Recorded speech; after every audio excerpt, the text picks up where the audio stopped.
प्यारे बच्चों, आज के इस क्लास में हम लोग कवर करने वाले हैं हिस्ट्री यानी क्लास 12th का इंपॉर्टेंट ऑब्जेक्टिव क्वेश्चन आंसर, यानी 100 ऑब्जेक्टिव क्वेश्चन आंसर को सेलेक्ट किए हैं नया पैटर्न के आधार पर, जो पैटर्न के आधार पर आप बोर्ड एग्जाम देने जा रहे हैं फरवरी 2025 में।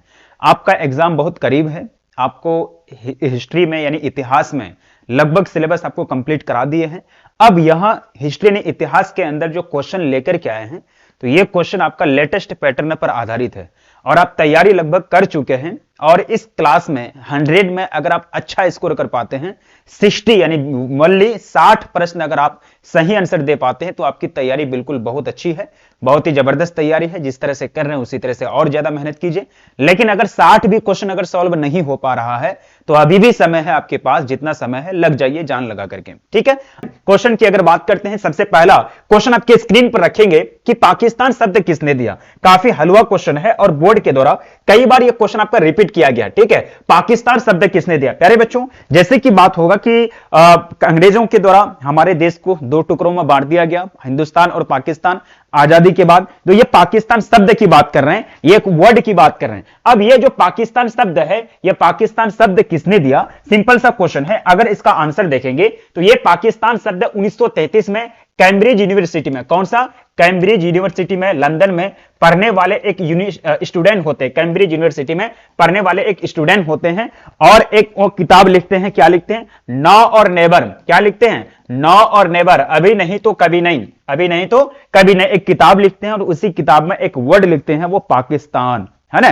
तो ये पाकिस्तान, वो स्टूडेंट का नाम क्या है? चौधरी रहमत अली। ये चौधरी रहमत अली साहब जो हैं, ये पाकिस्तान शब्द देते हैं। और पाकिस्तान जो शब्द है, पाकिस्तान जो शब्द है, ये आपके कई स्टेट्स को, पंजाब को, कश्मीर को, बलूचिस्तान को मिला करके पाकिस्तान शब्द नाम दिया जाता है। तो पाकिस्तान शब्द किसने दिया? तो चौधरी रहमत अली ने दिया। बिल्कुल क्लियर। अब यहां यह देखेंगे कि जो पाकिस्तान जन्म लिया, ठीक है, तो पाकिस्तान जन्म लिया, तो पाकिस्तान के प्रथम प्राइम मिनिस्टर यानी पीएम जो बनते हैं वो कौन बनते हैं? तो फर्स्ट पीएम अली जिन्ना बनते हैं, यानी फर्स्ट पीएम की अगर बात करें, फर्स्ट पीएम बनते हैं चौधरी लियाकत अली, यानी लियाकत अली खान बनते हैं पीएम। और अगर गवर्नर जनरल की बात करें, तो पाकिस्तान का पहला गवर्नर जनरल बनते हैं आपके अली जिन्ना। गवर्नर जनरल की बात करें, गवर्नर जनरल की बात करें, तो पाकिस्तान का पहला गवर्नर जनरल अली जिन्ना बनते हैं। पाकिस्तान का पहला प्रधानमंत्री लियाकत अली बनते हैं।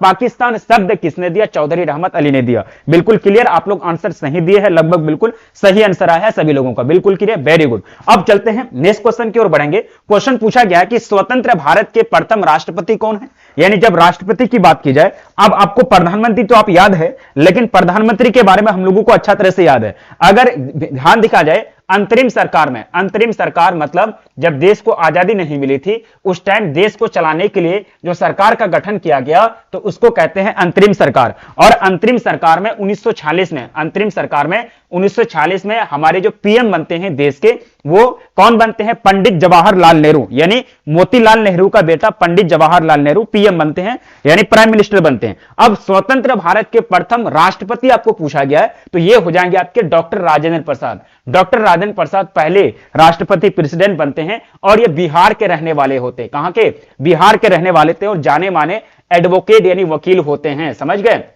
एडवोकेट यानी वकील होते हैं। और हमारे देश के प्रथम प्राइम मिनिस्टर पंडित जवाहरलाल नेहरू 1946 में बनते हैं, अंतरिम में भी और देश को आजादी मिलने के बाद भी, ठीक है। और लाल बहादुर शास्त्री एक आजादी मिलने के बाद कई साल बाद हमारे देश के प्रधानमंत्री बनते हैं। और यही इन्हीं का एक नारा है, जय जवान जय किसान, है ना। जय जवान जय किसान किनका नारा फेमस है? जय जवान जय किसान। ये नारा अभी भी फेमस है ना। ये किनके द्वारा दिया गया था? लाल बहादुर शास्त्री के द्वारा दिया गया था, जब हिंदुस्तान और पाकिस्तान के बीच युद्ध चल रहा था 1965 में, ठीक है। तो क्वेश्चन का राइट आंसर आप लोगों ने सही दिया है, डॉक्टर राजेंद्र प्रसाद आपके बिल्कुल क्लियर आंसर हो जाएंगे। समझ गए? नेक्स्ट क्वेश्चन की बात करते हैं कि पंडित जवाहरलाल नेहरू भारत के प्रथम प्रधानमंत्री कब बनते हैं। अब देखिए प्यारे बच्चों, भारत के प्रथम प्रधानमंत्री कब बनते हैं, यह सवाल आपको पूछा गया। यह नहीं पूछा गया कि अंतरिम प्रधानमंत्री कब बनते, सिर्फ आपको यह याद रखना है कि प्रथम प्रधानमंत्री कौन बनते हैं। क्वेश्चन नंबर 3 की बात करें, तो हम जानते हैं कि देश को आजादी मिला है 1947 में, लेकिन देश को आजादी मिलाने की प्रक्रिया तो पहले से ही ना शुरू हो गई थी, है ना। जब अब लेबर पार्टी की सरकार जो आई थी, इटली यानी जो मतलब क्या नाम है वहां के प्रधानमंत्री के, जो लेबर पार्टी की सरकार थी, लेबर पार्टी की सरकार आने के बाद ही हम लोगों को आजादी मिली है। तो 1946 में ही अंतरिम सरकार में जो प्रधानमंत्री बनते हैं वो पंडित जवाहरलाल नेहरू बनते हैं। पंडित जवाहरलाल नेहरू, और देश को आजादी मिलने के बाद भी पंडित जवाहरलाल नेहरू ही प्रधानमंत्री बनते हैं। तो यहां जो राइट आंसर हो जाएगा आपको 1946 लगाना है, यानी देश के राष्ट्रपति है ना, देश के प्रधानमंत्री जो बनते हैं वो कब बनते हैं, 1946 में। ऑप्शन नंबर हमारे क्या हो जाएंगे, ए बिल्कुल करेक्ट आंसर हो जाएंगे। क्लियर। अब देखोगे अगला क्वेश्चन की बात करते हैं कि भारतीय स्वतंत्रता अधिनियम कब बना, यानी भारत को आजादी देने के लिए सरकार की तरफ से या फिर ब्रिटेन सरकार की तरफ से जो अधिनियम लागू किया गया, तो वो स्वतंत्रता अधिनियम कब बना था। अब यहां आपको क्वेश्चन नंबर 4 की बात कर रहे हैं, बिल्कुल इजी और सिंपल क्वेश्चन आपको पूछा गया है। तो भारतीय स्वतंत्रता अधिनियम यानी भारत को आजादी दिलाने के लिए जो अधिनियम बना था वो बना था 18 जुलाई 1947 ईस्वी को। कब बना था, 18 जुलाई 1947 ईस्वी को, जब लेबर पार्टी की सरकार आई थी ब्रिटेन के अंदर, यानी ब्रिटेन यानी जिसके हम लोग भारत देश जिसका गुलाम था अंग्रेजों में, जब अंग्रेज की सरकार बनी थी, अंग्रेजों की सरकार ब्रिटेन में बनी थी लेबर पार्टी की, तब वहां जो है भारत को आजादी दिलाने का जो रुख है वो क्लियर हुआ था। ठीक है। अगला क्वेश्चन देखिएगा कि पटना में 1857 के विद्रोह का नेतृत्व किसने किया। अब हम लोग जानते हैं कि 1857 का विद्रोह ये एक बहुत बड़ा विद्रोह होता है व्यापक पैमाने पर, और आप लोग शेयर वगैरह करेंगे, प्लीज आप लोग शेयर वगैरह करेंगे, शेयर अभी तक नहीं किए हैं, ज्यादा से ज्यादा शेयर करेंगे ताकि बच्चे आ जाएं और पूरा क्लास को एंजॉय के साथ कवर कर सके। ठीक है। अब देखिएगा 1857 का विद्रोह रियल में शुरू कब होता है, 10 मई 1857 को। इनकी शुरुआत कब होती है, 10 मई 1857 को। कहां से होती है, बैरकपुर छावनी से। कहां से भाई, बैरकपुर छावनी से इसकी शुरुआत होती है, और मंगल पांडे के माध्यम से, किसके द्वारा, मंगल पांडे के द्वारा इस आंदोलन की, इस क्रांति की, 1857 के क्रांति की शुरुआत होती है, जब चर्बी वाले कारतूस को भरने के लिए दिया जाता है राइफल इनफील्ड में। सुअर की चर्बी वाली कारतूस मुस्लिम सैनिकों को दिया जाता है, और जो गाय की चर्बी वाली कारतूस है वो हिंदू सैनिकों को दिया जाता है। तो बैरकपुर छावनी में अपने अफसरों का क्या करते हैं, उनका विरोध करते हैं। कौन, यानी ये जो मंगल पांडे हैं। ठीक है। तो वहीं से विद्रोह शुरू होता है 10 मई 1857 को। अब ये विद्रोह की अगुवाई पीर अली पटना में करते हैं, नाना साहब कानपुर में करते हैं, है ना, उसके साथ बेगम हजरत महल लखनऊ में करते हैं। तो अलग अलग जगह में अलग अलग लोग जो फेमस थे उस टाइम, जो अंग्रेजों से लड़ रहे थे, तो उनकी अगुवाई कर रहे थे। तो पटना की बात कर रहे हैं, तो पटना में आपका हो जाएगा पीर अली, यानी ऑप्शन नंबर हमारे ए बिल्कुल करेक्ट आंसर हो जाएंगे। ठीक है। ऑप्शन नंबर ए बिल्कुल करेक्ट आंसर हो जाएंगे। ठीक है। अब यहां देखेंगे अगला क्वेश्चन की बात करते हैं कि महावीर ने पासोरांत के सिद्धांत में क्या जोड़ा। अब देखिए प्यारे बच्चों, हम लोग जानते हैं कि 24वें तीर्थकर कौन है, यानी जैन धर्म के 24वें तीर्थकर। जैन धर्म की बात करते हैं तो जैन धर्म किसने फैलाया, तो भगवान महावीर ने फैलाया। 24वें तीर्थकर की बात करते हैं, जैन धर्म के 24वें तीर्थकर भगवान महावीर हैं। और भगवान महावीर का जन्म कहां हुआ था, है ना, तलवंडी में इनका जन्म हुआ था। अब भगवान वीर महावीर 24वें तीर्थकर हैं, तो इसका मतलब यह है कि इनसे पहले 23 तीर्थकर आए थे।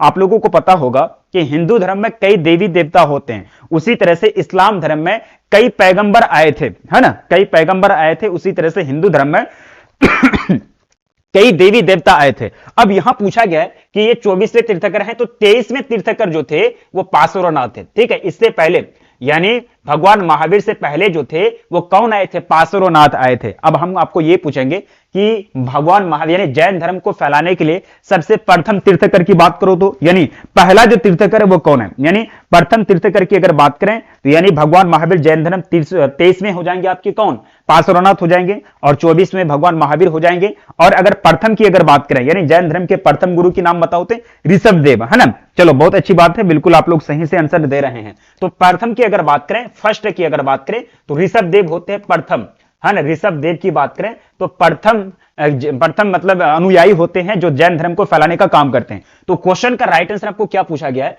कि पासुरनाथ ने सिद्धांत दिए थे, वो दिए थे सिद्धांत अहिंसा का सिद्धांत दिए थे कि आपको हिंसा के रास्ते पर नहीं चलना है, सत्य बोलने चाहिए और अपरिग्रह, है ना, आपको छोटे छोटे जीव जंतु का भी जान लेने का अधिकार नहीं है, उस पर उसका हत्या करने का अधिकार नहीं है। तो ये तीनों सिद्धांत अहिंसा, सत्य और अपरिग्रह ये पासुरनाथ ही जोड़ के गए थे। लेकिन 24वें तीर्थकर बन के जब भगवान महावीर आए तो उन्होंने ब्रह्मचर्य का सिद्धांत जोड़ दिया था। उसमें क्या दिया था, ब्रह्मचर्य का सिद्धांत उन्होंने जोड़ दिया। अब ब्रह्मचर्य का मतलब क्या होता है कि आप अपने वैवाहिक जीवन से अलग थलग रहें।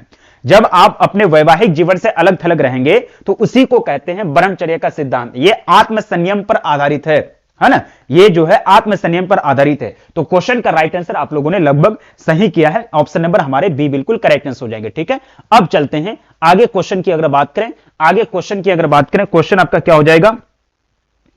अगर क्वेश्चन की अगर बात करें तो महासभा की रचना किस भाषा में हुई है, महाभारत की रचना किस भाषा में हुई है। महाभारत की अगर बात करें प्यारे बच्चों, महाभारत जो है एक बहुत बड़ा ग्रंथ है, और महाभारत की जो रचना है यह किसके द्वारा किया गया था। महाभारत की रचना वेद व्यास के द्वारा किया गया था। किसके द्वारा, वेद व्यास के द्वारा किया गया था। और महाभारत किस भाषा में लिखी गई है, यह जनरली आपको क्वेश्चन पूछा गया है। तो महाभारत आपका संस्कृत भाषा में लिखी गई है। किस भाषा में, संस्कृत भाषा में लिखी गई है। इसमें टोटल चैप्टर्स की संख्या कितनी है, तो टोटल इसमें 18 अध्याय हैं। कितने, 18 अध्याय यानी 18 चैप्टर्स हैं इसमें, याद रखिएगा। और इसकी रचना संस्कृत भाषा में की गई है। अब महाभारत में किसका चर्चा किया गया है, अब महाभारत की जो रचना वेद व्यास जी जो कर रहे थे वो कहां कर रहे थे, वो कर रहे थे आपके कुरुक्षेत्र में, जहां कौरव और पांडव के बीच, कौरव और पांडवों के बीच क्या चल रहा था, युद्ध चल रहा था। कौरव और पांडव के बीच हस्तिनापुर की सत्ता पर बैठने के लिए युद्ध चल रहा था। उसी क्षेत्र में क्या होता है कि महाभारत की रचना की जाती है। किस भाषा में,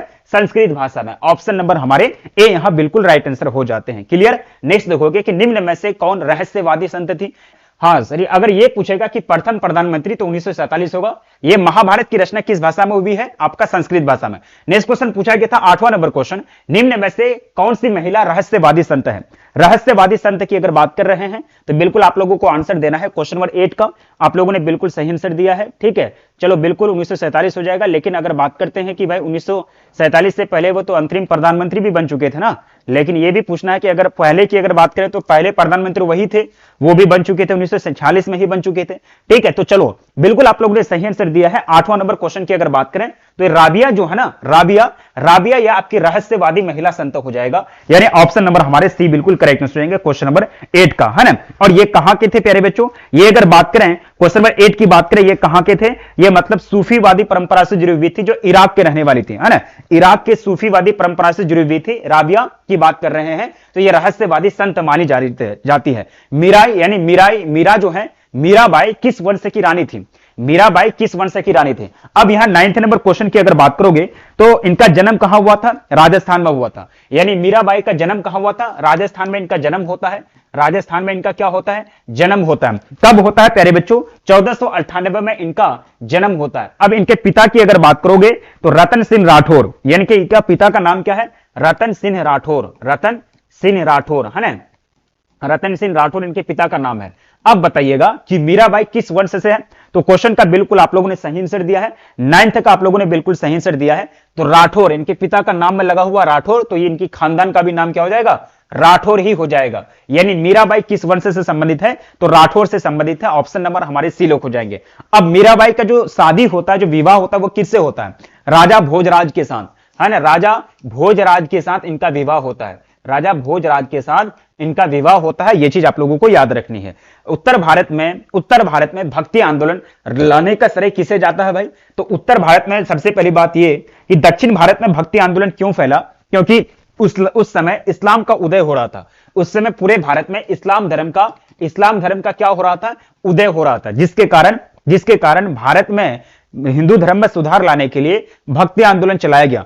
और यह भक्ति आंदोलन जो है उत्तर भारत में कौन लेके आया, रामानंद ने लेके आया। उत्तर भारत में इसको कौन लेके आया, रामानंद ने लेकर गया है। ठीक है, तो उत्तर भारत में भक्ति आंदोलन को लाने का श्रेय किसको जाता है, रामानंद को जाता है। निम्न में से कौन महिला संत है, मीरा, अंडाल या फिर कराइकल। क्वेश्चन नंबर 11 की अगर बात करें तो आप लोग आंसर दीजिएगा कि अगर बात करें किसकी भक्त है, मीरा की अगर बात करें तो कृष्ण की भक्त है। मीरा जो है वो आपकी श्री कृष्ण की भक्त थी, श्री कृष्ण की भक्त थी, उनका पूजा वगैरह करती थी मीरा।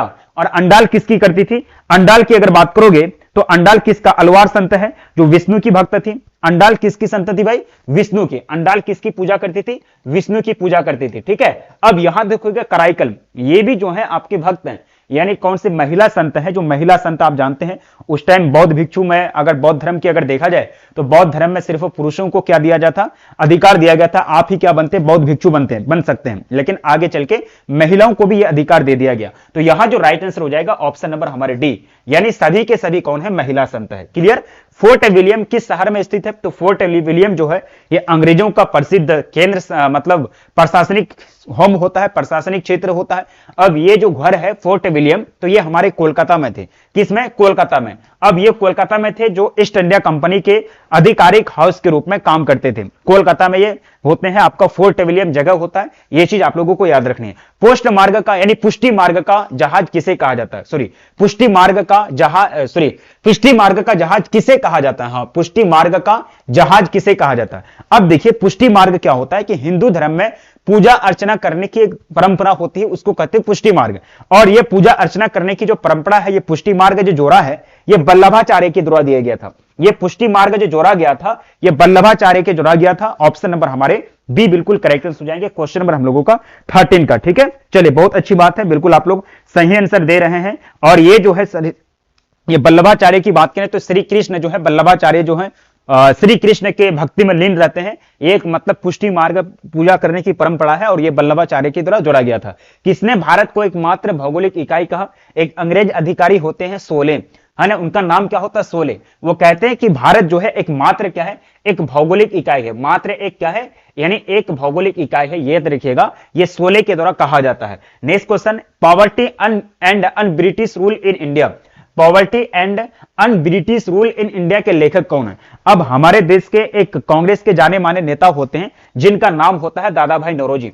ये दादा भाई नौरोजी क्या करते हैं? दादा भाई नौरोजी की अगर बात करें तो ये हमारे देश के एक बहुत जाने माने नेता होते हैं और इन्होंने ही सबसे पहले भारत के प्रत्येक व्यक्ति का औसत आय निकालने का प्रयास किया था। यानी एक व्यक्ति का इनकम कितना होगा देश में, उस चीज को निकालने का पहला प्रयास दादा भाई नौरोजी करते हैं। तो ये कहा गया कि poverty and un British rule India के लेखक कौन है? तो दादा भाई नौरोजी के द्वारा ये पुस्तक लिखा गया था, poverty and un British rule in India. Rani Lakshmibai का जन्म कहां हुआ था? रानी लक्ष्मीबाई का अगर जन्म की बात करें तो झांसी में, काशी में, कानपुर में या फिर कालपी में। क्वेश्चन नंबर 16, चलो बताओगे। तो इनका जन्म कहां हुआ था? झांसी की रानी, तो इनका जन्म हुआ था झांसी का जो लक्ष्मीबाई है, इनका जन्म कहां हुआ था? काशी में हुआ था। अब इनका मृत्यु कहां हुआ था? इनका मृत्यु हुआ था ग्वालियर में।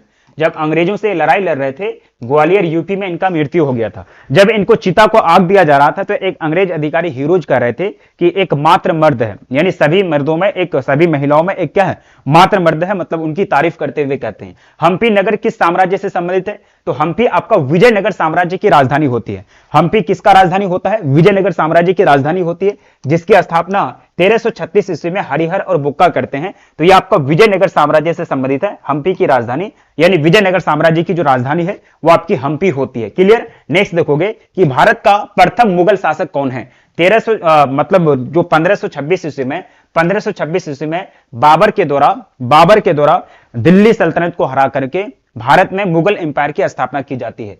तो पहला जो शासक हो जाएंगे वो बाबर हो जाएंगे। उसके बाद हुमायूं आते हैं, फिर अकबर आते हैं, इसी तरह से बहुत सारे शासक आते हैं, औरंगजेब भी आते हैं। बाबर जो है भारत में प्रथम मुगल शासक होते हैं और फरगना से आकर के यही भारत में मुगल शासक की स्थापना करते हैं। दिल्ली चलो का नारा किसने दिया?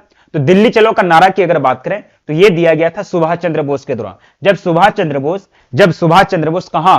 सिंगापुर में आजाद हिंद फौज का गठन करते हैं, तब वहां एक नारा देते हैं, दिल्ली चलो का नारा। तब वहां एक नारा देते हैं सुभाष चंद्र बोस जी। तो ऑप्शन नंबर हमारे डी लोग हो जाएंगे। यानी दिल्ली चलो का जो नारा है यह सुभाष चंद्र बोस जी के द्वारा दिया जाता है। और सुभाष चंद्र बोस जो है वो आजाद हिंद फौज का गठन कहां करते हैं? वो करते हैं कहां? करते हैं आपके सिंगापुर में। 1857 के विद्रोह के समय इंग्लैंड के प्रधानमंत्री कौन होते हैं?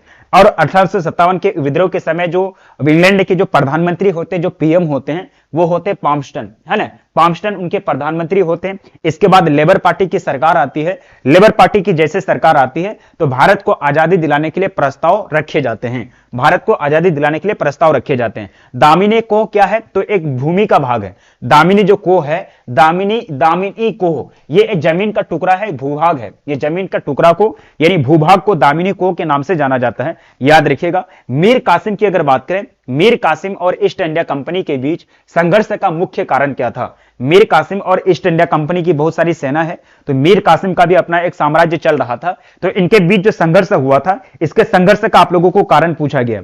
तो इनके पीछे संघर्ष यह था कि अंग्रेजों द्वारा दस्तक का दुरुपयोग, है ना, अंग्रेजों के द्वारा दस्तक का दुरुपयोग किया जा रहा था, जिसके कारण यहां क्या किया गया, यानी मीर कासिम जो है अंग्रेजों का विद्रोह कर देते हैं। अंग्रेजों के द्वारा दस्तक का दुरुपयोग, इसी के कारण क्या करते हैं, वो विद्रोह कर देते हैं। ऑप्शन नंबर हमारे बी लोग हो जाएंगे। क्लियर। नेक्स्ट देखोगे कि गेटवे ऑफ इंडिया का शैली का उदाहरण है। तो गेटवे ऑफ इंडिया किस शैली का उदाहरण है? आपको पता है कि गेटवे ऑफ इंडिया है कहां, तो मुंबई में है। गेटवे ऑफ इंडिया कहां है, मुंबई में। इसका निर्माण 1911 में जॉर्ज पंचम और उसकी पत्नी मैरी, जॉर्ज पंचम और उसकी पत्नी मैरी के स्वागत में उस समय किया जाता है। 1911 में गेटवे ऑफ इंडिया का निर्माण मुंबई में किया जाता है। और ये जो बनता है नव गोथिक शैली के माध्यम से, नव गोथिक शैली यानी ये इसका जो मतलब डिजाइन वगैरह किया जाता है।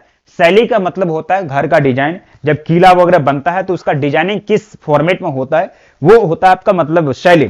तो ये जो बनता है नव गोथिक शैली के माध्यम से बनता है gateway of India. Option number हमारे बिल्कुल क्या हो जाएंगे, सॉरी अगर देखा जाए आप लोग सही से आंसर देने का प्रयास करेंगे तो यहां आपका हो जाएगा इंडो सार्सोनिक शैली। क्या हो जाएगा, इंडो सार्सोनिक शैली। ऑप्शन नंबर हमारे सी बिल्कुल करेक्ट आंसर हो जाएंगे। ठीक है, अब यहां देखोगे 23 का आप लोगों ने बिल्कुल सही दिया है। यहां अगर क्वेश्चन की बात करते हैं कि मोहनजोदड़ो का उत्खनन किसने किया, मोहनजोदड़ो का उत्खनन किसने किया, तो 1921 में दयाराम साहनी जी के द्वारा, 1921 में दयाराम साहनी जी के द्वारा मोहनजोदड़ो का उत्खनन किया जाता है। और 1922 में आरडी बनर्जी के द्वारा, है ना, मोहनजोदड़ो की बात करें वन सेकेंड, 1921 में दयाराम साहनी के द्वारा हड़प्पा का खोज किया जाता है। और 1922 में दयाराम साहनी जी के द्वारा मोहनजोदड़ो का खोज किया जाता है। आपके 1922 में आरडी बनर्जी के द्वारा, राखलदास बनर्जी के द्वारा क्या किया जाता है, मोहनजोदड़ो का खोज किया जाता है। ऑप्शन नंबर हमारे यहां सी बिल्कुल करेक्ट आंसर होंगे 24 नंबर क्वेश्चन का। ठीक है, अब चलते हैं नेक्स्ट क्वेश्चन की बात करते हैं। आज हम बोल क्या रहे हैं और लिख क्या रहे हैं।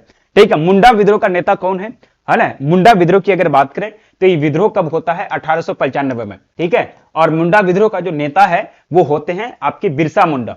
और बिरसा मुंडा जो है इनको 1900 में जेल में डाल दिया जाता है। जब ये विद्रोह चलता है 1895 में तो अंग्रेज अधिकारी आते हैं, तो अंग्रेज अधिकारी आकर के 1900 ईस्वी में इनको जेल में डाल देते हैं। वहीं आंदोलन की समाप्ति हो जाती है। तो मुंडा विद्रोह का जो नेतृत्व है वो बिरसा मुंडा कर रहे थे। और अगर संथाल विद्रोह की बात करें तो संथाल विद्रोह का नेतृत्व कौन कर रहे थे, सिद्धू और कानू, है ना, सिद्धू कानू। ये विद्रोह कब होता है, 1855 ईस्वी में यह विद्रोह होता है। ठीक है, अंग्रेजों के खिलाफ और उसके जमींदारी प्रथा के खिलाफ इसका विद्रोह होता है। तो याद रखिएगा कि सिद्धू कानू संथाल विद्रोह चलाते हैं ये 1855 में। सिद्धू कानू के अलावा चांद और भैरव भी होते हैं, समझ गए। बिरसा मुंडा, तो ऑप्शन नंबर हमारे सी लोग हो जाएंगे। देखिएगा दक्कन आयोग कब गठित किया गया 26 नंबर क्वेश्चन, चलो बताओगे। क्वेश्चन आपका 26 है, दक्कन आयोग का गठन क्यों किया गया था, बिल्कुल आप लोग सही से आंसर देने का प्रयास कीजिएगा। दक्कन आयोग का इसलिए गठन किया गया था कि दक्कन क्षेत्र महाराष्ट्र, कर्नाटक और आंध्र प्रदेश में दंगा हो गया था, है ना। महाराष्ट्र, कर्नाटक और आंध्र प्रदेश में दंगा हो गया था। तो अंग्रेजों की तरफ से एक आयोग का गठन किया गया कि यह दंगा कराने में किन किन का योगदान है ना।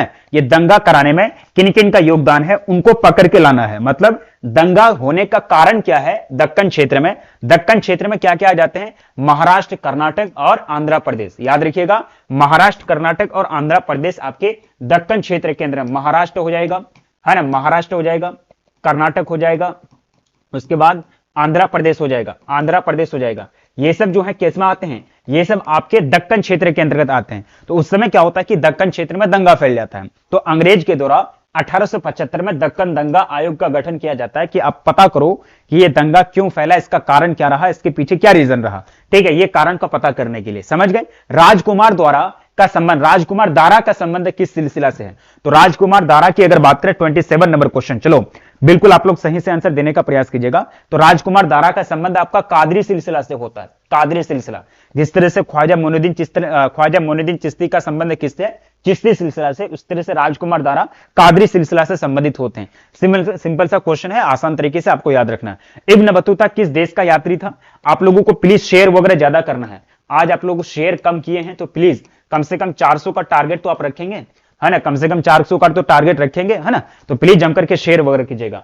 इब्न बतूता किस देश का यात्री है, तो इब्न बतूता मोरक्को से आते हैं और वो आकर के किताबुर रहला लिखते हैं। इब्न बतूता कहां से आते हैं, मोरक्को से आते हैं।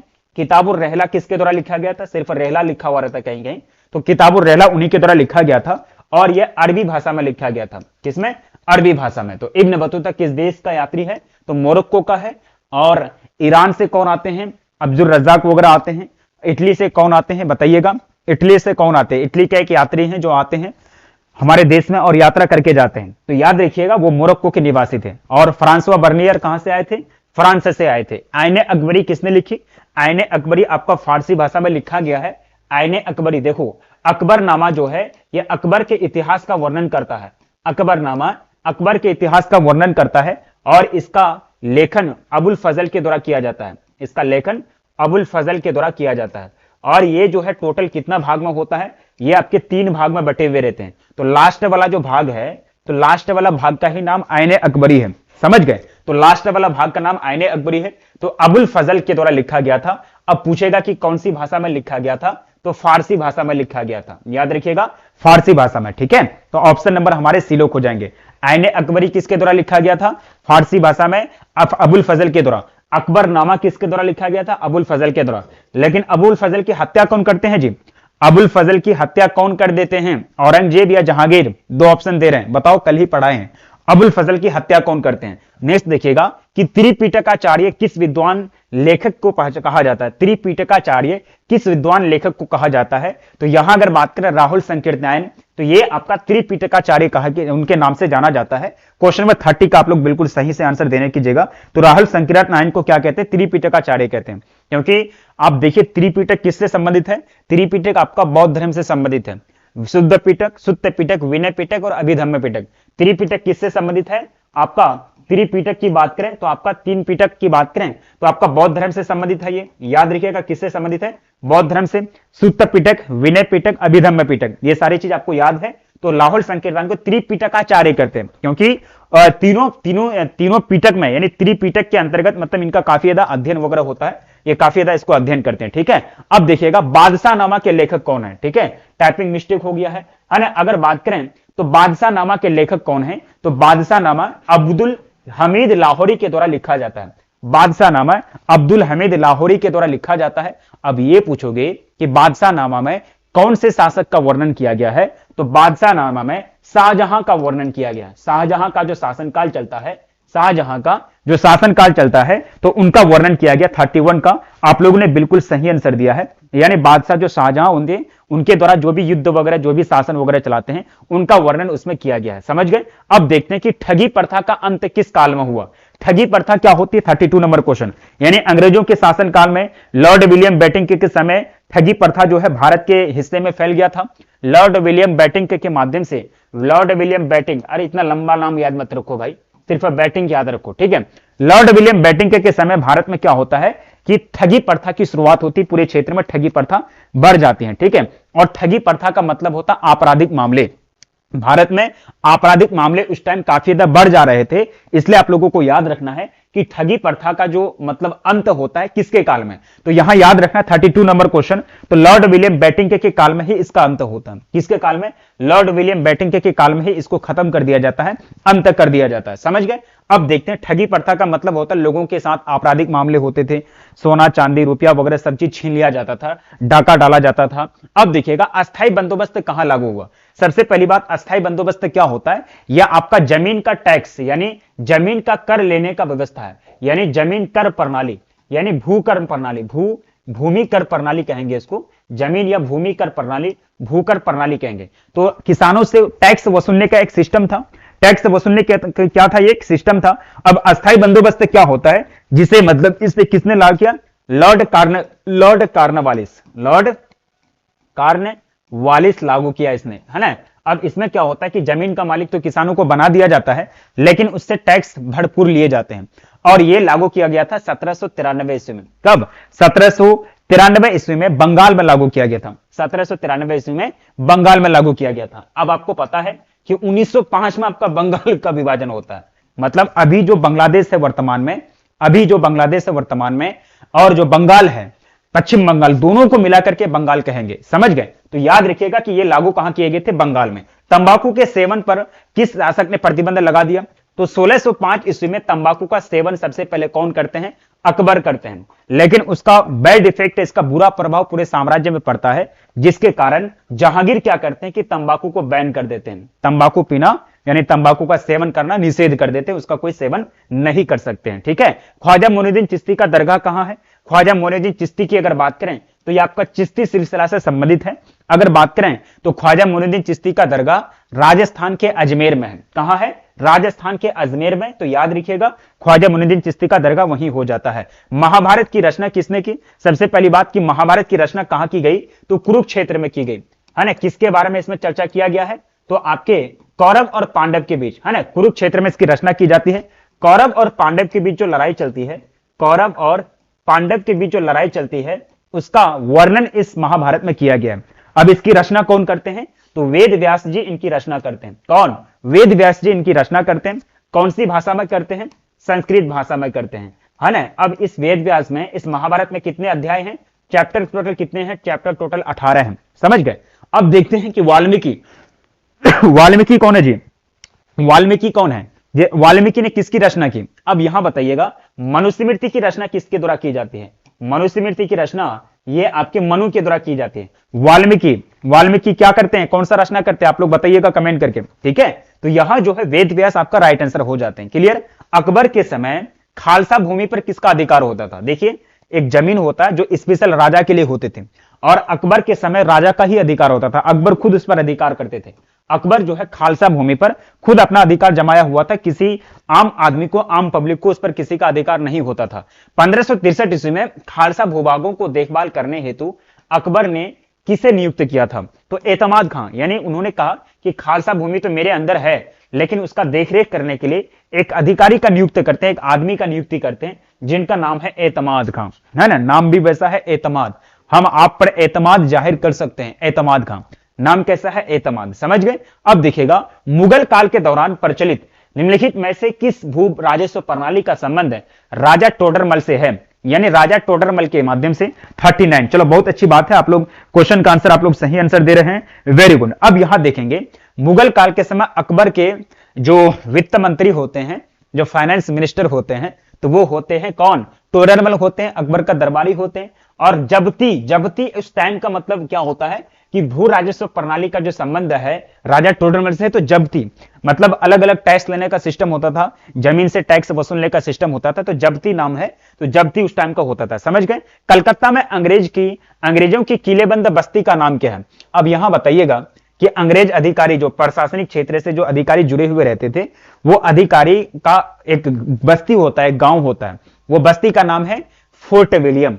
वो बस्ती का नाम है फोर्ट विलियम, जो कलकत्ता में होते हैं, बंगाल में होते हैं, ठीक है। तो फोर्ट विलियम जो है, जो आपके बंगाल के क्षेत्र में होते हैं, और इस बस्ती में कौन रहते हैं? सिर्फ अंग्रेज अधिकारी रहते हैं। भारतीय लोगों को वहां रहना निषेध है। अकबर ने दीने इलाही कब शुरू किया? सबसे पहली बात यह कि हुमायूं का बेटा जो अकबर आते हैं, हुमायूं का बेटा अकबर आते हैं 1526 में, है ना। 1556 में ये आते हैं, और 1556 के बाद 49 साल ये शासन चलाते हैं। अकबर जो है टोटल शासन कितना साल चलाते हैं? 49 साल। 1556 में आते हैं, नया नया जोश रहता है। इनके पिताजी हुमायूं इनको सिखा के गए हैं। समझ गए। अब अकबर ने दीने इलाही कब शुरू किया? तो दीने इलाही क्या है प्यारे बच्चों? सभी धर्मों को लेकर के चलने की नीति को कहते हैं दीने इलाही। सभी धर्म को एक साथ मिला करके, मिलजुल करके लेके चलने की नीति को कहते हैं दीने इलाही। जब अकबर राष्ट्र के लिए, अपना राज्य के लिए कोई फैसला लेता था, तो अपने सभी धर्म गुरु को बुलाते थे। हिंदू धर्म के मौलवियों को, हिंदू धर्म के पंडितों को, इस्लाम धर्म के मौलवियों को, सिख धर्म के जो गुरु होते हैं, सिख गुरु को, है ना, बौद्ध धर्म के गुरुओं को, सारे धर्म के धार्मिक गुरु को बुला करके एक जगह मीटिंग करते थे और आगे का प्रक्रिया करते थे। इसी को कहते दीने इलाही। और ये दीने इलाही कब चलाया? चलो बताओ। बिल्कुल आप लोग सही से आंसर दिए हैं। Question number 41। चलो, बहुत अच्छी बात है, वेरी गुड। तो दीने इलाही कब चलाया था भाई? तो ये चलाया था 1500 कहां हो जाएगा? 62 में, 1582 में ना हो जाएगा, है ना। ऑप्शन नंबर हमारे डी लॉक हो जाएंगे। क्लियर। अब देखिएगा, नेक्स्ट क्वेश्चन की बात करते हैं कि भारत आने वाले प्रथम यूरोपीय कौन होते हैं? तो भारत में आने वाले सबसे पहले जो आते हैं वास्को डब्बा वाला, है ना। जब स्कूल में देख रहे थे, बच्चा सब बोल रहा था कि वास्को डिगामा नहीं, वास्को डब्बा वाला, है ना, नाम उसका। और वास्को डब्बा वाला बोल के सब तो लोग खूब इंजॉय लेता है। वो होता है ना कि किसी का नाम का एकदम मजा लो जम करके, तो वास्को डब्बा वाला बोलते। वास्को डिगामा याद रहता है वो लोग को, लेकिन वो लोग बोलते वास्को डब्बा वाला। तो वास्को डिगामा 1498 ईस्वी में केरल के कोझिकोड तट पर आते हैं, जो पहले यूरोपीय होते हैं। भारत की खोज इन्होंने ही की। ऑप्शन नंबर हमारे यहां ए लोग हो जाएंगे। क्लियर। अब देखते हैं कि जब्ती प्रणाली, यानी जब्ती प्रणाली के अंतर्गत सबसे अधिक उर्वरक भूमि किस रूप में वर्गीकृत किया गया था? यानी अब देखिएगा, अकबर के काल में टोडरमल क्या होते हैं? अकबर के काल में टोडरमल को दीवाने अशरफ नियुक्त किया जाता है। दीवाने अशरफ मतलब आप जमीन का भू राजस्व प्रणाली के अधिकारी हैं। दीवाने अशरफ अकबर के काल में अकबर किसको चुनता है? टोडरमल को। और टोडरमल जो भू राजस्व प्रणाली के अंतर्गत काम करते हैं, तो वो राजस्व प्रणाली का नाम क्या होता है? जब्ती होता है। तो जब्ती में जो सबसे उर्वरक वाली भूमि थी, जिसमें ज्यादा खेती होता था, है ना, जिसमें जो है ज्यादा खेती होता था उसको क्या कहते हैं, तो उसको कहते हैं पोलज। जिसमें ज्यादा खेती होता था, जिसमें यानी काफी ज्यादा खेती होता था, उर्वरक शक्ति ज्यादा होता था, उसको कहेंगे पोलज। समझ गए, पोलज उसको नाम दिया जाता था। बंगाल के प्रसिद्ध संत कौन है, तो चैतन्य महाप्रभु की बात करें तो चैतन्य महाप्रभु की अगर बात करें तो बंगाल के प्रसिद्ध आपके क्या हो जाएंगे, प्रसिद्ध मतलब संत हो जाएंगे। कई महिलाएं भी संत बनी, मीरा, कराइकल, अंडाल, ये सब कई महिलाएं भी जो है संत बनी। ये सब चीज आपको याद रखनी है। बीजक में किसका उपदेश दिया गया है, तो हम जानते हैं कि कबीर, जो विधवा महिला के कोख से जिनका जन्म होता है, और कबीर जो अपना उपदेश देते हैं वो कहते हैं कि ना मैं काबा में हूं ना मैं कैलाश में हूं। काबा का मतलब होता है इस्लाम धर्म का पवित्र स्थल, और कैलाश है आपका हिंदू धर्म का पवित्र स्थल। इसलिए वो हिंदू धर्म को नहीं मानते हैं, न ही मुस्लिम धर्म को मानते हैं, मतलब इस्लाम धर्म को मानते हैं। दोनों का विरोध करते हैं, मंदिर और मस्जिद का दोनों एक साथ विरोध करते हैं। इसलिए कोई अभी भी इतिहास में यह चीज जज नहीं कर पाया है कि कबीर हिंदू थे या मुसलमान थे। और कबीर का पालन पोषण नीरू और नीमा नामक दंपति के गोद में होता है। तो बीजक में किसका उपदेश दिया गया है, तो कबीर का उपदेश। उपदेश का मतलब होता है कबीर ने जो राह दिखाए आम आदमी को जिंदगी जीने के लिए, कबीर ने जो रास्ता दिखाया, तो उसी को कहते हैं उपदेश। ठीक है। हरिहर और बुक्का किस वंश से संबंधित है, तो हरिहर और बुक्का दोनों क्या होते हैं, भाई होते हैं। और ये दोनों भाई मिल करके 1336 ईस्वी में क्या करते हैं, 1336 ईस्वी में विजयनगर साम्राज्य की स्थापना करते हैं कर्नाटक राज्य के अंतर्गत। अभी कहां है ये, कर्नाटक राज्य के अंतर्गत। अब इनके पिता जो थे वो संगम वंश से संबंधित थे। हाँ, वही विजयनगर साम्राज्य जिसकी राजधानी हम्पी होती है। समझ गए। तो यहां अगर तेनालीराम किससे संबंधित है, ये विजयनगर साम्राज्य के अंतर्गत वो फेमस था।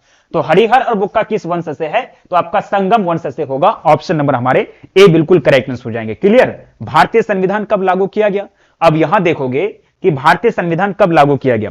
सबसे पहली बात 26 जनवरी 1930 को है ना, 26 जनवरी 1930 को या फिर 29 को समथिंग, पंडित जवाहरलाल नेहरू रावलपिंडी के मतलब नदी के बगल में, रावलपिंडी में नदी के बगल में क्या करते हैं, स्वतंत्रता दिवस मनाते हैं, भारतीय आजादी दिवस मनाते हैं। और वो उस टाइम कांग्रेस के अध्यक्ष पद पर आसीन होते हैं। अब यहां पूछा गया कि भारतीय संविधान कब लागू किया गया, तो यहां हम लोग जानते हैं कि 26 नवंबर, याद रखिएगा 26 नवंबर 1949 को ही हमारा संविधान बनके तैयार हो गया था। और हम लोगों को संविधान बनाने में 2 वर्ष 11 माह 18 दिन लगा, 2 वर्ष 11 माह 18 दिन लगा, है ना। अब लगभग कितना दिन, लगभग कितना साल, 3 साल लग गया।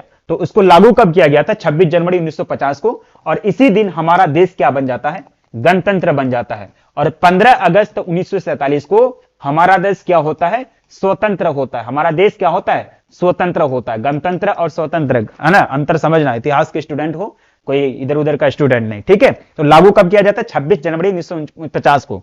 और 26 जनवरी का वेट क्यों करते हैं कि 26 जनवरी 1930 या 29 को शायद, तो पंडित जवाहरलाल नेहरू रावलपिंडी में पाकिस्तान में जब कांग्रेस के अधिवेशन कर रहे थे, वो अध्यक्ष पद पर थे, तो उसी टाइम झंडा फहरा करके रावलपिंडी के नदी के तट में वो स्वाधीनता दिवस मना लेते हैं। इसलिए उसी दिन के याद में हमारा संविधान बना करके तैयार रख दिया जाता है 26 नवंबर 1949 को, लेकिन लागू किया जाता है 26 जनवरी 1950 को। ठीक है। अब देखते हैं कि पुराणों की संख्या कितनी है।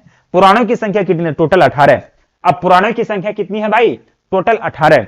18 वाला आंकड़ा याद रखना। महाभारत में चैप्टर्स की संख्या कितनी है, 18। महाभारत का युद्ध कितना दिनों तक लड़ा गया था, 18। कितना कंफ्यूज करोगे, 18, है ना। तो ये 18 कुछ आपके इतिहास के लिए ज्यादा फेमस है। पुराणों की संख्या 18 और महाभारत में चैप्टर्स की संख्या 18। और महाभारत का युद्ध 18 दिन तक लड़ा गया था कुरुक्षेत्र में, कौरव और पांडव के द्वारा। विष्णु को अपने पति कौन मानती थी, विष्णु को अपना पति कौन मानती थी। Question number 49। वेरी गुड, बहुत अच्छी बात है, आप लोग सही से आंसर देने का प्रयास करेंगे। तो मीरा जो महिला संत थी, मीरा वो विष्णु के भक्ति में लीन थी, विष्णु का पूजा करती थी। ठीक है। विष्णु को अपना हस्बैंड मानती थी, ठीक है, अपना पति मानती थी। ठीक है। तो यहां हो जाएगा विष्णु का मीरा। ठीक है। पल्लव राजाओं ने किस मत को अपना राजधर्म घोषित किया, किस मत को। पल्लव जो राजा होते थे उस टाइम काफी शक्तिशाली होते थे। तो पल्लव राजा ने कहा कि हम वैष्णव परंपरा को मानेंगे। किसको, वैष्णव परंपरा को मानेंगे। तो वो वैष्णव परंपरा को सपोर्ट किया पल्लव के राजाओं ने।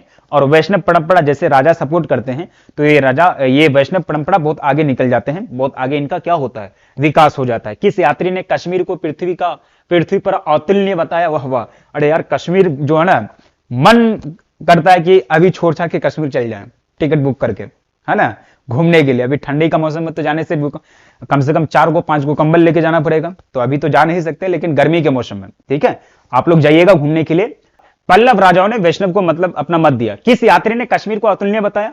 तो कौन सा यात्री आते हैं? Question number 51। चलो अगर यहां देखा जाए प्यारे बच्चों, तो कौन सा यात्री आते हैं? वो होते हैं बर्नियर।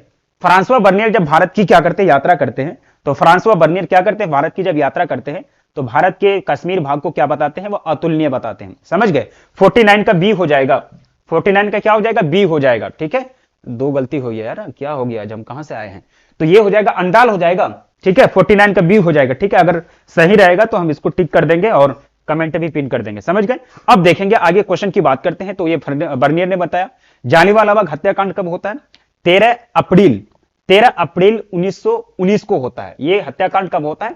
13 अप्रैल 1919 को अमृतसर में। ठीक है, तो क्वेश्चन का राइट आंसर आप लोगों ने सही आंसर दिया है। ठीक है, तो ये हो जाएगा 13 अप्रैल 1919 को। और इसी हत्याकांड के बाद रविन्द्रनाथ टैगोर सर की उपाधि त्याग देते हैं और महात्मा गांधी जी केसरे हिंद की उपाधि त्याग देते हैं। क्यों? क्योंकि वो हत्याकांड हुआ था, यानी जो आपका बिना दलील बिना अपील वाला कानून आया था। ताजमहल का निर्माण किसने कराया? ठीक है, 53। कितना आसान क्वेश्चन पूछा गया। ताजमहल, लाल किला और जो आपके जामा मस्जिद है, तो सब किसने बनाया? शाहजहां ने बनाया। ठीक है, शाहजहां ने ताजमहल का निर्माण कराया। वास्को डब्बा वाला भारत कब आए थे?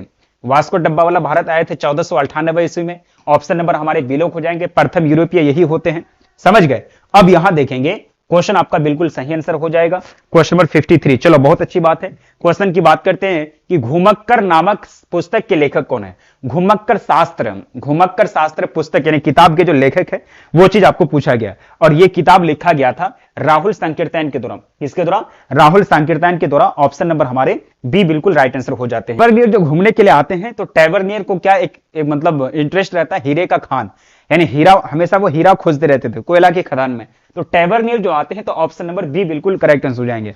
आज का क्लास में 2-3 कारण हमको याद आ रहा है, 2-3 बात, हंसी भी बहुत ज्यादा आ रही है क्योंकि क्या बोलेंगे, इसलिए मिस्टेक हो रहा हमसे। ठीक है, अब देखो कौन विदेशी यात्री पेशे से चिकित्सक था? तो फ्रांसवा बर्नियर जो आते हैं तो वो किसके दरबार में रह करके किसका इलाज करते हैं? दारा सिकों का इलाज करते हैं ना। तो ये फ्रांसवा बर्नियर जो है, बर्नियर जो लिखे हैं क्या? Travels in the Mughal empire, France भाषा में, फ्रांसीसी भाषा में travels in the Mughal empire ये लिखते हैं। तो ऑप्शन नंबर हमारे बी लोग हो जाएंगे। कौन विदेशी यात्री पेशे से चिकित्सक था? तो ऑप्शन नंबर बी बिल्कुल करेक्ट आंसर हो जाएंगे। फ्रांसवा बर्नियर जो है चिकित्सक भी थे, जिसके कारण वह दारा सिकों का इलाज भी कर रहे थे वह, मतलब मुगल एम्पायर के दरवाजे में रह करके, उनका घर में रह करके। और ये कब आते हैं? ये लिख के क्या जाते हैं? Travels in the Mughal empire. रैयतवाड़ी व्यवस्था सर्वप्रथम कहां लागू की गई? रैयतवाड़ी व्यवस्था सबसे पहले कहां लागू की गई प्यारे बच्चों? चलो बताओगे। सबसे पहले अगर लागू की गई है तो ये हमारे बंगाल में अस्थायी बंदोबस्त लागू किया गया था। और ये मद्रास वाला इलाका में रैयतवाड़ी व्यवस्था, ये जो है ये मद्रास वाले इलाका में इनको लागू किया गया था। और रैयतवाड़ी व्यवस्था में क्या होता है कि गांव के मुखिया को ही क्या बना दिया जाता है? गांव के मुखिया को ही मतलब उसका अधिकारी बना दिया जाता है। गांव के मुखिया को ही जमीन का अधिकारी बना दिया जाता है। महाभारत का युद्ध कितने दिनों तक चला था? तो महाभारत का युद्ध की बात करें तो ये महाभारत का युद्ध कौरव और पांडव के बीच हस्तिनापुर की सत्ता को हसतने के लिए, यानी उसको अपने अंदर में लेने के लिए। तो वो चीज आपको याद रखना है कि टोटल कितना 18 दिन तक चला था। ठीक है, यानी आप देखोगे तो महाभारत का युद्ध टोटल कितने दिनों तक? 18 दिन तक चला था। और टोटल 18 दिन तक चला था। अब यहां देखोगे कि किस बोधि वृक्ष के नीचे बुद्ध को ज्ञान प्राप्त हुआ था। अब यहां देखोगे भगवान बुद्ध का जन्म होता है नेपाल की लुम्बिनी में। नेपाल की लुम्बिनी में इनका जन्म होता है। और ये पहला उपदेश सारनाथ में देते हैं। और कुशीनगर में इनका देहांत हो जाता है, कश्मीर में। और इनको जो मतलब बोधि वृक्ष के नीचे अगर देखा जाए, चलो बहुत अच्छी बात है, आप लोग सही से आंसर देने का प्रयास कीजिएगा। तो जिस बोधि वृक्ष के नीचे होता है उसको क्या कहते हैं भाई? अब ज्ञान प्राप्त हुआ किसने? ओहो, नष्ट कर दिया। कौन सा राजा ने उनको खत्म कर दिया? कौन सा राजा ने उसको खत्म कर दिया? Question number 60। चलो बताओगे, बिल्कुल आप लोग सही से आंसर देने का प्रयास करेंगे। तो बिल्कुल ये हो जाएंगे शासंक। शासंक ने उसको क्या कर दिया था? नष्ट कर दिया था। शशांक ने, शशांक पता नहीं ये कैसे कैसे मतलब आते हैं उठ करके, इनको और संरक्षण देना चाहिए था शशांक को, उन्होंने क्या कर दिया? उसको नष्ट कर दिया। और ये कहां मतलब बोध गया में, मतलब बोधि वृक्ष जो है जिसको पीपल का वृक्ष था, ये किस चीज का? पीपल का वृक्ष था। समझ गए? धर्म चक्र परिवर्तन क्या है? ये प्रथम उपदेश को क्या कहते हैं? धर्म चक्र परिवर्तन कहते हैं। धर्म चक्र परिवर्तन कहते हैं प्रथम उद्देश्य को। और उनका जो देहांत होता है उसको क्या कहते हैं? उसको महापरिनिर्वाण कहते हैं। गौतम बुद्ध को ज्ञान किस नदी के किनारे मिला था? हाँ, बोध गया में मतलब कौन सा नदी के किनारे? वो नदी था कमला निरंजना, निरंजना नदी के किनारे। किस नदी के किनारे? निरंजना नदी के किनारे। पीपल का जो वृक्ष वेद होता है, पीपल का जो पेड़ होता है, उसी के नीचे, पीपल का पेड़ के नीचे उनको ज्ञान की प्राप्ति होती है। और सारनाथ में ये अपना उपदेश देते हैं और बौद्ध संघ की भी स्थापना सारनाथ में करते हैं। तो याद रखिएगा, निरंजना नदी के किनारे इनको क्या होती है? ज्ञान की प्राप्ति होती है। जय हिंद का नारा किसने दिया? जय हिंद का नारा हमारे देश के एक बहुत बड़े नेता होते हैं सुभाष चंद्र बोस जी। सुभाष चंद्र बोस जी क्या देते हैं? जय हिंद का नारा देते हैं। और दिल्ली चलो का नारा यही देते हैं। दिल्ली चलो का भी नारा कौन देते हैं? यही देते हैं, जो सिंगापुर में आजाद हिंद फौज का गठन करते हैं। रामानंद किस शिष्य कौन थे भाई? रामानंद किस शिष्य कौन थे? रैदास, कबीर, धतरा एवं पीपा, सॉरी धन्ना एवं पीपा, धन्ना हो गया, धन्ना होगा, इनमें से सभी। तो रामानंद के गुरु की अगर बात करें, रामानंद के शिष्य की अगर बात करें तो सभी हो जाएंगे, क्योंकि सभी के सभी इनके मतलब चेला रह चुके हैं। धन्ना, पीपा, कबीर और रैदास उनसे मतलब ज्ञान अर्जन कर चुके हैं। कोल विद्रोह के नेता कौन है? कोल विद्रोह सिद्धू कान्हू, बिरसा मुंडा, तीरथ या फिर बुद्धो सिंह। तो बिल्कुल आप लोग सही से आंसर देने का प्रयास करेंगे। तो बुद्धो कान्हू की अगर बात करें, बुद्धो कान्हू, बुद्धो भगत की बात करें, कान्हू नहीं होगा, बुद्धो भगत, ये कोल विद्रोह कराते हैं। सिद्धू कान्हू आपका संथाल विद्रोह कराते हैं, है ना, और आपका है ना बिरसा मुंडा तो मुंडा विद्रोह कराते हैं, है ना, और सिद्ध बुद्धो अगर कोल विद्रोह कराते हैं तो बुद्धो भगत, बुद्धो भगत के द्वारा क्या किया जाता है? कोल विद्रोह कराया जाता है। बिरसा मुंडा के द्वारा मुंडा विद्रोह कराया जाता है और सिद्धू कान्हू के द्वारा संथाल विद्रोह कराया जाता है। लेकिन सिद्धू कान्हू का और दो आदमी थे जिसको चांद और भैरव कहते हैं, ठीक है। सिद्धू कान्हू के साथ दो भाई और थे, चांद और भैरव। महात्मा बुद्ध को बचपन का नाम क्या है? महात्मा बुद्ध का जन्म हुआ था कहां? नेपाल में। बचपन में उसको सिद्धार्थ कहते थे। क्या कहते थे? सिद्धार्थ कहते थे, सिद्धार्थ। और ये कौन से कबीले से आते थे? मतलब शाक्य कबीले से। इनका वंश का नाम क्या है? शाक्य, शाक्य खानदान से आते थे। मानव जीवन के संपूर्ण जीवन को कितने आश्रमों में बांटा गया है? तो मानव जीवन के संपूर्ण जीवन की अगर बात करें तो टोटल इसको 4 आश्रम में बांटा गया है। कितने? 4 आश्रम में। आगे इसका एक्सप्लेनेशन करेंगे, नेक्स्ट चैप्टर आ रही है उसमें हम लोग अच्छे तरह से इसको एक्सप्लेन करेंगे। द्रौपदी किसकी पत्नी होती थी प्यारे बच्चों? द्रौपदी सभी की, सभी भीम, अर्जुन और नकुल सभी की पत्नी थी। और यहां एक तरह से बहुपति प्रथा का एग्जाम्पल जो दिया जाता है वो द्रौपदी को लेकर के दिया जाता है। बहुपति प्रथा का जो एग्जाम्पल दिया जाता है ना, तो वो द्रौपदी को लेकर दिया जाता है। द्रौपदी क्या है? एक नहीं अनेक शादियां की है, अनेक पति है इनके, एक नहीं अनेक। पुरातत्व के अंतर्गत निम्न में से कौन नहीं है? ऐतिहासिक स्रोत, जिससे इतिहास के बारे में जानकारी मिलती है उसको कहेंगे ऐतिहासिक स्रोत। ऐतिहासिक स्रोत 2 प्रकार के, एक होता है आपका साहित्यिक स्रोत, एक होता पुरातात्विक स्रोत। साहित्यिक स्रोत के अंतर्गत आपका लेखन कला आ जाएगा और पुरातात्विक स्रोत के अंतर्गत आपका ठोस वस्तुएं आ जाएगी, ठीक है, ईंट, नाले, नदी, ये सब नाला वगैरह, ठीक है। अब यहां पुरातत्व के अंतर्गत नहीं है तो ये साहित्यिक स्रोत ये नहीं होगा। आपको ये मॉडल पेपर में भी पूछा था ना जी, 2023 का मॉडल पेपर का क्वेश्चन पहला यही था, समझ गए। सर की उपाधि किसने वापस कर दी? 13 अप्रैल 1919 को जब वहां मीटिंग होता है रॉलेट एक्ट के खिलाफ, जो बिना कानून, बिना दलील, बिना अपील वाला कानून होता है, शक के आधार पर किसी को भी उठा करके जेल में डाला जा सकता है। उस कानून को हटाने के लिए आंदोलन चलाना चाहिए था। आंदोलन चलाने के लिए सभी लोग जालियांवाला बाग में क्या करते हैं? वो मीटिंग करते हैं। तो अंग्रेज उधर से आकर के जनरल डायर क्या करते हैं? गोली चलवा देते हैं। तो जनरल डायर गोली चलवा देते हैं। तो 13 अप्रैल 1919 को यह घटना होती है और उस घटना के दुख में गांधी जी को दिया गया था सर यानी केसरे हिंद की उपाधि। तो ये केसरे हिंद की उपाधि को लौटा देते हैं, लो भाई तुम्हारा उपाधि नहीं लेना है। साथ ही साथ रविंद्रनाथ टैगोर को सर की उपाधि दी गई थी, तो ये भी लौटा देते हैं। तो ये जो है बाल गंगाधर तिलक नहीं, ये आपके हो जाएंगे रविंद्रनाथ टैगोर, जो क्या करते हैं मतलब सर की उपाधि लौटा देते हैं। और ये आपके केसरे हिंद की उपाधि लौटा देते हैं। केसरे हिंद की उपाधि लौटा देते हैं। अब ये अंग्रेज जो है ना, गांधी जी को केसरे हिंद की उपाधि क्यों देते हैं? क्योंकि गांधी जी यानी पूरा भारत उस टाइम अंग्रेजों का साथ दिए थे विश्व युद्ध में अंग्रेजों का साथ दिए थे, इसलिए गांधी जी को ये देते हैं खुशी के तौर पर। तो गांधी जी कहते हैं कि हम तुम्हारा साथ देते हैं और तुम हमरे लोगों को मारोगे तो तुम्हारे उपाधि की हमको जरूरत नहीं है, समझ गए। अकबर की वित्त मंत्री कौन है भाई? मैं तो आपको बोला जस्ट कि अकबर के जो वित्त मंत्री हैं जो कौन है? टोडरमल। और टोडरमल भू राजस्व कर प्रणाली के अंतर्गत जमीन का टैक्स वगैरह वसूलते थे, ये समझ गए। अब ये जो है अकबर का वित्त मंत्री टोडरमल होते हैं। और साथ ही साथ आपको ये याद रखना है कि जो जब्ती होता है, जब्ती को ही ये लागू करते हैं ना, जब्ती को ही ये लागू करते हैं। पूना समझौता होता है गांधी जी और हमारे जो नेता है दलित नेता BR अंबेडकर के बीच। पूना समझौता 1934 को होती है, समझ गए। पूना समझौता की अगर बात करें 1934 को होती है या 1932 को होती है? तो यहां अगर देखा जाओगे तो पूना समझौता 1932 को होती है, गांधी जी और बी आर अंबेडकर के बीच। किस चीज को लेकर के? यानी दलित लोगों के लिए पृथक निर्वाचन मंडल को लेकर के, दलित लोगों का पृथक निर्वाचन मंडल हो, इसके लेकर के पूना समझौता होता है ना। अब देखोगे नेक्स्ट अगर बात करते हैं कि अभिमन्यु किसका पुत्र था? अभिमन्यु अर्जुन, भीम या फिर नकुल या फिर आपका दिया गया सहदेव। अब यहां देखोगे 73 नंबर क्वेश्चन की अगर बात करें, चलो बताओगे, तो ये आपका अर्जुन का बेटा होता ना। अभिमन्यु किसका बेटा होता है जी? हाँ, अभिमन्यु किसका बेटा होता है? ये अर्जुन का बेटा होता है। अर्जुन का बेटा का नाम क्या है? अभिमन्यु। ठीक है, अब यहां देखोगे आगे, मतलब ये सब आपके महाभारत से लिया गया है ये सारा क्वेश्चन। देखिएगा कि महाभारत का युद्ध कितने दिनों तक चलता है? तो ये 18 दिन तक चलाता है कुरुक्षेत्र में। कुरुक्षेत्र में 18 दिन तक चलता है। ठीक है, और इसमें जीत किसकी होती है? कमेंट करके बताओ जल्दी। महाभारत के युद्ध में जीत कौन से पार्टी का होता है? कौन सा परिवार का? कौरव का या फिर पांडव का? क्योंकि दोनों परिवार धाकर रहते हैं, दोनों परिवार चाहते हैं कि हम जो है राजा बनेंगे, यानी दोनों परिवार होते हैं, समझ गए। अब देखते हैं कि चीनी यात्री फाहियान किस शासक के काल में भारत आए थे। फाहियान और हरेन स्वांग वो लोग नॉलेज लेके आए थे, वो लोग सीखने के लिए आए थे। क्या करने के लिए? बौद्ध धर्म की संस्कृति को सीखने के लिए आए थे। बौद्ध धर्म की संस्कृति को वो लोग सीखने के लिए आए थे। तो चीनी यात्री फाहियान की बात करें तो ये किसके काल में आए थे भाई? तो ये आए थे चंद्रगुप्त द्वितीय के काल में, जिसको विक्रमादित्य के नाम से भी जानते हैं। चंद्रगुप्त द्वितीय के काल में जिसको क्या करते हैं? विक्रम आदित्य के नाम से भी जानते हैं।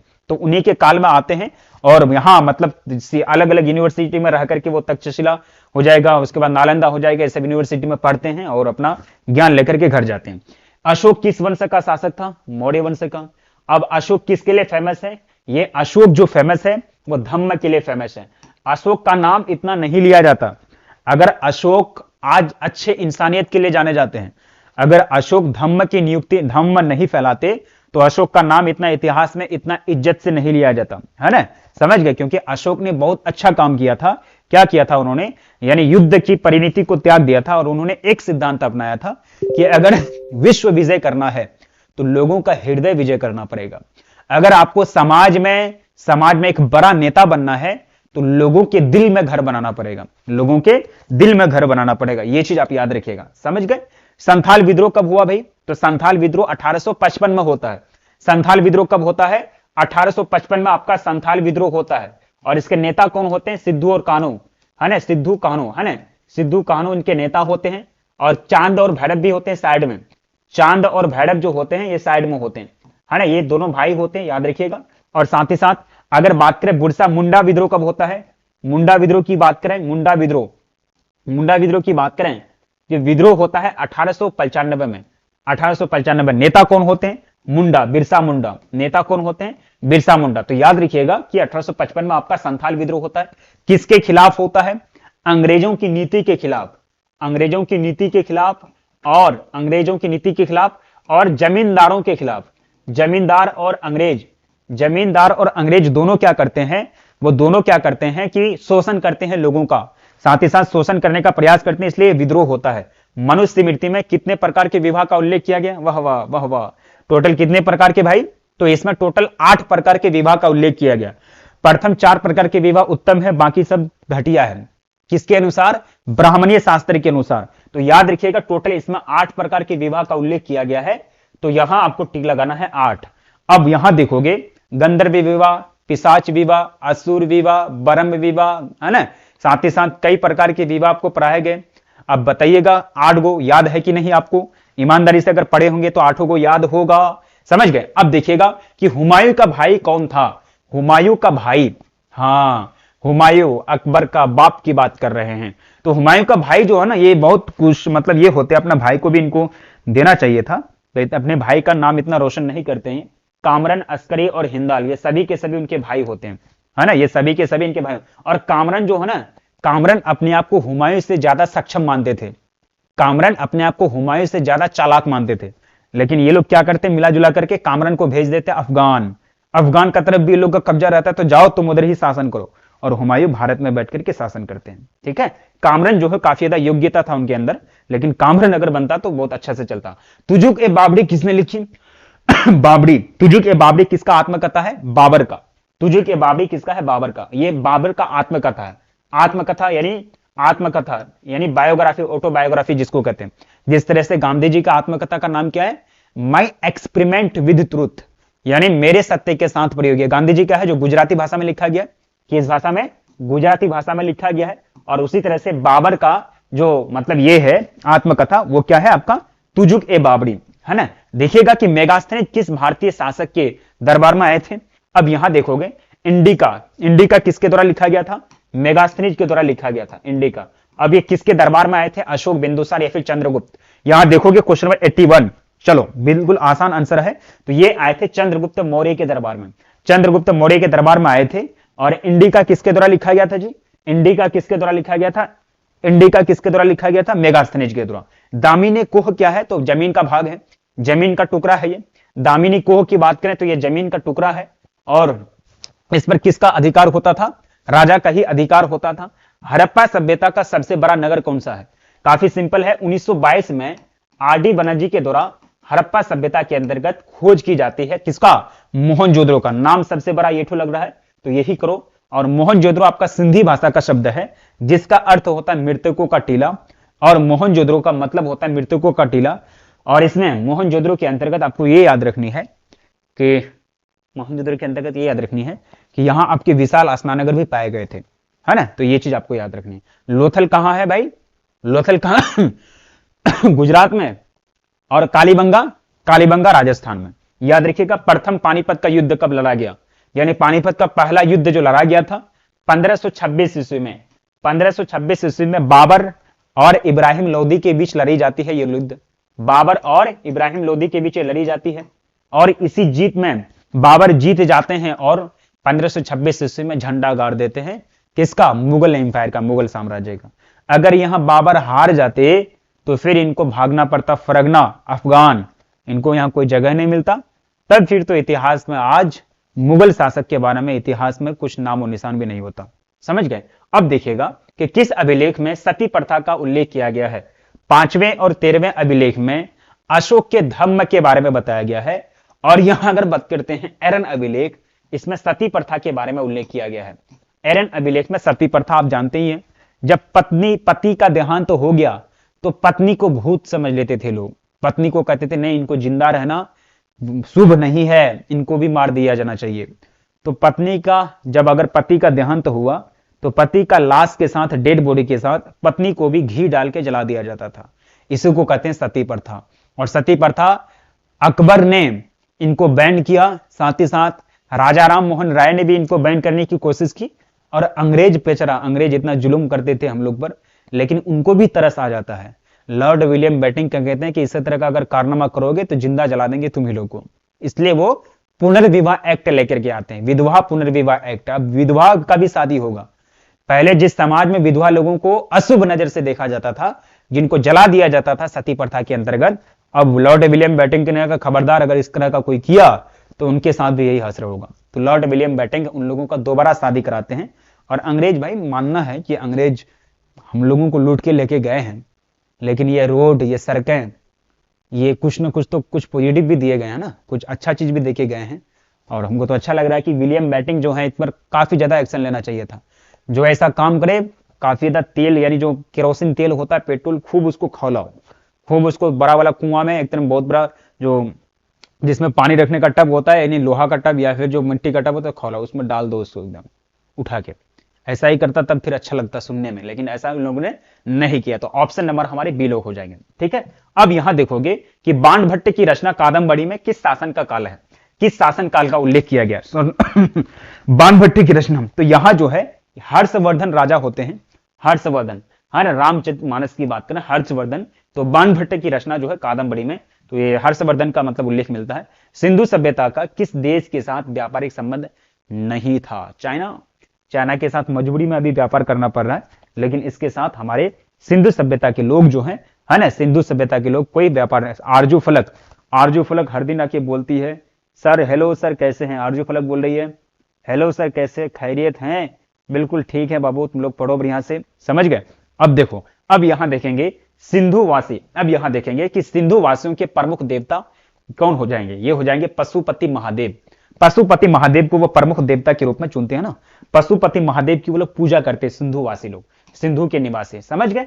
नेक्स्ट क्वेश्चन की बात करते हैं कि सिंधु घाटी सभ्यता का कौन सा स्थल मृतकों का टीला के रूप में जाना जाता है। देखो मोहनजोदड़ो जो सिंधी भाषा का शब्द है, तो इसी का अर्थ होता है मृतकों का टीला। इसी का मतलब क्या होता है, मृतकों का टीला। ऑप्शन नंबर हमारे बी, मृतकों का टीला, सी राइट आंसर हो जाएंगे। ठीक है, पलासी का युद्ध लड़ा गया। हाँ, पलासी। अब बताओ, जो अररिया से होंगे, पलासी एक प्रखंड का नाम है, ठीक है, जगह का नाम है। अब बताओ 90 नंबर क्वेश्चन की बात करें तो पलासी का युद्ध लड़ता है 1757 ईस्वी में, यह युद्ध लड़ी जाती है 1757 ईस्वी में। ठीक है, ऑप्शन नंबर बी हो जाएगा। ठीक है, देखोगे 1857 के विद्रोह के समय अंग्रेजों का जो मतलब प्रधानमंत्री था वो कौन थे, तो पामस्टन। पामस्टन जो है उस टाइम प्रधानमंत्री थे। 10 मई 1857 को जब आंदोलन होता है तो उस टाइम पामस्टन जो है क्या होते हैं, अंग्रेजों के अधिकारी होते हैं, मतलब वो प्रधानमंत्री होते हैं। पूछा गया समुद्रगुप्त की तुलना किस यूरोपीय शासक से की जाती है, तो नेपोलियन बोनापार्ट के, इनका पूरा नाम क्या है, नेपोलियन बोनापार्ट। नेपोलियन बोनापार्ट, क्योंकि जिस तरह से ये पूरा यूरोप में कब्जा कर लिए थे, पूरा यूरोप को जीत लिए थे, उसी तरह से समुद्रगुप्त जो है, समुद्रगुप्त भी लगभग पूरे भारत को अपने अंडर में ले लिए थे। ये एकदम पूरा बलशाली राजा थे ये। ठीक है, पूरे भारत को जीत लिए थे, कि इसलिए लोग कहते थे कि ये नेपोलियन बोनापार्ट के जैसा शक्ति रखता है। तो समुद्रगुप्त की तुलना हम नेपोलियन बोनापार्ट से करते हैं। रानी लक्ष्मीबाई का जन्म कहां हुआ था, काशी में। इनका जन्म हुआ था काशी में। ठीक है, और इनका जन्म हुआ था, जिनको मतलब छबीली, मणिकर्णिका, कई नाम से इनको जानते हैं। और इनका देहांत कहां होता है, ग्वालियर में। ग्वालियर में इनका देहांत हो जाता है अंग्रेजों से लड़ाई लड़ने के दौरान। अंग्रेजों से लड़ाई लड़ने के दौरान सिंधु घाटी सभ्यता का कौन सा स्थल सिंधु का बाग कहा जाता है, तो यही हड़प्पा को ही, ये मोहनजोदड़ो को सिंधु का बाग के नाम से जाना जाता है। और हड़प्पा की खोज 1921 में दयाराम साहनी जी करते हैं, और मोहनजोदड़ो की खोज आर.डी. बनर्जी 1922 में करते हैं। और लोथल आपके गुजरात में है, जो बंदरगाह के लिए फेमस था। और कालीबंगा की बात करें तो ये आपके राजस्थान में है, जो तांबा के लिए फेमस था। कालीबंगा का मतलब होता है काले रंग की चूड़ी, है ना, ब्लैक एंगल, ब्लैक बेंगल, है ना, ब्लैक बेंगल, ब्लैक बेंगल, है ना, बेंगल का मतलब क्या होता है, चूड़ी, ब्लैक बेंगल, है ना। कालीबंगा इज फेमस फॉर, या फिर was famous for, Kalibangan was famous for black bangle. समझ गए। अब दिखेगा भारतवर्ष में, भारतवर्ष किस वर्ष गणतंत्र बना। वाह वाह वाह वाह। स्वतंत्र तो हम लोग 15 जनवरी 1947 को हुए थे, और गणतंत्र बनता है हमारा देश 26 जनवरी 1950 को। साल तो पूछा गया, बच्चा भी टिक लगा देगा एलकेजी का। ठीक है, डॉक्टर भीमराव अंबेडकर ने किस धर्म को अपनाया, है ना। अब देखिए डॉक्टर भीमराव अंबेडकर को सताया बहुत गया यार, है ना, इनको सताया है बहुत गया, सताया इसको बहुत ज्यादा गया है। तो डॉक्टर भीमराव अंबेडकर पैदा लेते हैं छोटे कास्ट में, छुआछूत का ये सामना करते हैं, काफी ज्यादा इनको सताया जाता है। तो ये बहुत अफसोस के साथ बौद्ध धर्म इख्तियार कर लेते हैं, है ना। ये क्या करते हैं, बौद्ध धर्म इख्तियार कर लेते हैं, क्योंकि इतना टच किया जाता है, मतलब बहुत ज्यादा इनको टच किया जाता है। कैसे कैसे, हमको तो सोच, जब अभी तो हम लोग दूसरे के मुंह से सुनते हैं कि बी.आर. अंबेडकर बहुत ज्यादा बड़े महान व्यक्ति थे, लेकिन संविधान का एक गो पन्ना सिर्फ पढ़ लीजिएगा ना, या फिर संविधान का एक गो आर्टिकल सेटिंग से पढ़ लीजिएगा, तो हम लोग इतना दिमाग कहां से आया भाई, है ना, इतना दिमाग मानना तो पड़ेगा। ऐसे ऐसे हमारे देश में लोग गुजरे हैं।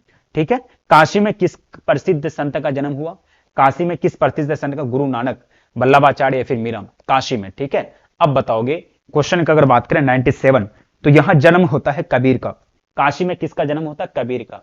और लक्ष्मीबाई का भी जन्म कहां होता है, काशी में ही होता है। ठीक है, कौन सा आंदोलन दांडी से शुरू हुआ है, दांडी कहां है भाई, दांडी कहां है, दांडी गुजरात में है, दांडी गुजरात में है, गुजरात में दांडी है। और साबरमती आश्रम से, साबरमती आश्रम गांधी जी का वही होता है, साबरमती आश्रम से, जिसको नमक सत्याग्रह आंदोलन कहते हैं, 12 मार्च 1903 को, सॉरी 12 मार्च 1930 को, 12 मार्च 1930 को इस आंदोलन की शुरुआत होती है। और ये गांधी जी इसकी शुरुआत करते हैं साबरमती आश्रम से, गुजरात से, दांडी नामक स्थान से। और ये दांडी जो शुरू हुआ, सभी ने, अरे ये हो जाएगा आपका, सविनय अवज्ञा आंदोलन, असहयोग आंदोलन, खिलाफत आंदोलन, भारत छोड़ो, सविनय अवज्ञा आंदोलन, ऑप्शन नंबर बी, सविनय अवज्ञा आंदोलन, जिसको नमक सत्याग्रह के नाम से भी जानते हैं। अंग्रेज इतने हरामी थे कि वो लोग नमक पर भी टैक्स लगा दिए थे, कह रहे थे कि नमक जो है नहीं बना सकता भारतीय। तो गांधी जी ने कहा कि प्रकृति के द्वारा दी गई चीजों पर किसी का अधिकार नहीं है, वो हम लोग उसका उपयोग कर सकते हैं। दिल्ली चलो का नारा किसने दिया, दिल्ली चलो का नारा किसने दिया, चलो बताओगे। क्वेश्चन आपका काफी सिंपल है प्यारे बच्चों। जब हम लोग वर्ल्ड वार में हम लोग शामिल नहीं होना चाहते थे, लेकिन अंग्रेज क्या करते, जबरदस्ती हम लोगों को बिना पूछे हमारे देश की सेना को लेके चले जाते हैं वर्ल्ड वार में। तो इसके बीच में क्या होता है कि सुभाष चंद्र बोस हमारे देश से डायरेक्ट चले जाते हैं जर्मनी।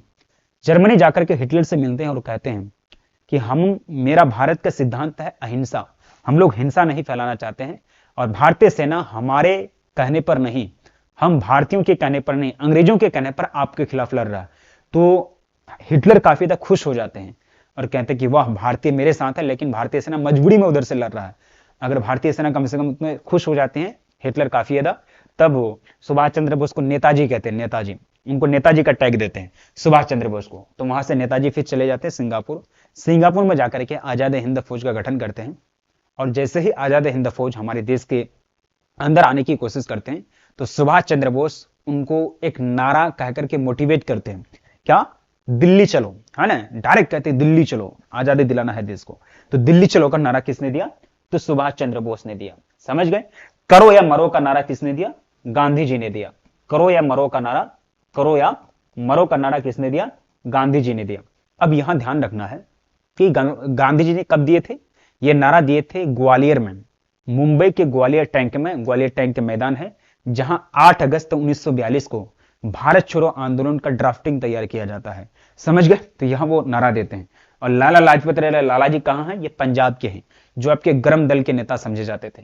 और गोपाल कृष्ण गोखले कौन है, ये गांधी जी के राजनीतिक गुरु हैं। ये गांधी जी का कौन है, राजनीतिक गुरु हैं। ठीक है। तो क्वेश्चन का राइट आंसर सुभाष चंद्र बोस हो जाएगा। समझ गए। जवाहरलाल नेहरू ने पराधीन देशों के कांग्रेस में कहां भाग लिया, कहां भाग लिया था, बताओ। क्वेश्चन नंबर 100 अगर आपको बात करें तो वो मुसेल्स में भाग लिए थे। ये आपका आउट ही क्वेश्चन है, मुसेल्स में जाकर के वो भाग लिए थे, देश का नाम है ये। ठीक है। तो प्यारे बच्चों, अब आप लोगों को हम क्या कहेंगे, आप लोग थोड़ा सा सुनिएगा। आप लोग जो भी व्हाट्सएप चैनल से ज्वाइन नहीं है, यानी सफल एकेडमी को जो अभी तक सब्सक्राइब नहीं किए, तो सब्सक्राइब कर लीजिए प्लीज, अभी सब्सक्राइब कीजिए। आप लोग भूल जाते हैं, अभी अभी तुरंत आप लोग सब्सक्राइब कीजिए, है ना। चैनल को सब्सक्राइब करना है आप लोगों को, और साथ ही साथ बेल आइकन को ऑल पर प्रेस कर दीजिएगा, ताकि आने वाले समय पर सारे नोटिफिकेशन आपको मिल जाए। अब क्या होगा कि जो जनवरी होगा, जनवरी में गेस क्वेश्चन वगैरह दिया जाएगा, तो आप कैसे पहुंचेगा, आप तक कैसे पहुंचेगा, आपको सफल एकेडमी का जो व्हाट्सएप चैनल है, सफल एकेडमी का जो व्हाट्सएप चैनल है, उसमें ज्वाइन होना पड़ेगा। उसी में आपको जनवरी में जो आपका एग्जाम का जो समय बचेगा, जिस समय आपको गेस क्वेश्चन वगैरह पढ़ना चाहिए, उस समय आपको कैसे मिलेगा वो गेस क्वेश्चन, तो आपको सफल एकेडमी का जो चैनल का जो व्हाट्सएप चैनल है, यानी सफल एकेडमी का जो व्हाट्सएप चैनल है, उससे जुड़ना पड़ेगा। उससे जुड़ने के लिए आप क्या करेंगे, इस नंबर पे मैसेज करेंगे 92 63 0 246 92। इस पर मैसेज करेंगे, हल्का सा हाई करेंगे, तो आपको 3 लिंक आएगा। एक गो एप्लीकेशन का लिंक आएगा ऐप का, तो ऐप को डाउनलोड कर लेना। एक गो आएगा चैनल का लिंक, व्हाट्सएप चैनल का लिंक है, तो उस पर लिंक पर क्लिक करोगे ना, सफल academy WhatsApp channel, follow this link, उस पर लिंक पर क्लिक करोगे, ज्वाइन का ऑप्शन आएगा, ज्वाइन हो जाना।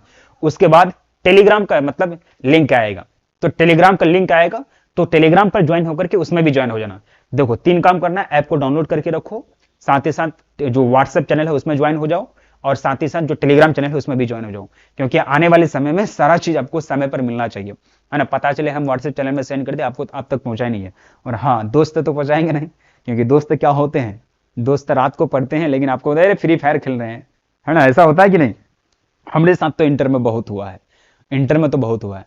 वो रात रात भर जग के पढ़ता है बंदा, ठीक है, और हमको कह रहा है कि फ्री फायर खेल रहा है, वो आज वहां गए थे, आज मॉल गए थे घूमने के लिए। अरे हम सब समझते हैं, जब नंबर आता है बोर्ड एग्जाम में, तब देख के दंग रह जाते हैं, तुम तो खेलने जा रहे थे, तुम मॉल घूमने जा रहे थे, तुम्हारा नंबर कैसे आ गया इतना, है ना। तो कोई बताएगा नहीं।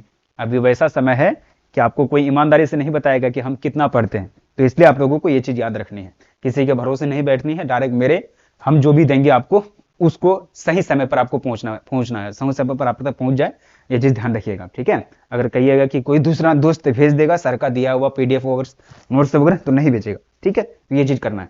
तो आज के इस क्लास में आप लोगों का कितना सही हुआ, 100 क्वेश्चन का टारगेट रखा गया था, तो 100 में से कितना आपने लाया, 100 में से आपने कितना सही किया, वो चीज आपको कमेंट बॉक्स में कमेंट करके फीडबैक देना है। और अपने दोस्तों को प्लीज, आप लोग दोस्तों को जम करके शेयर कीजिएगा।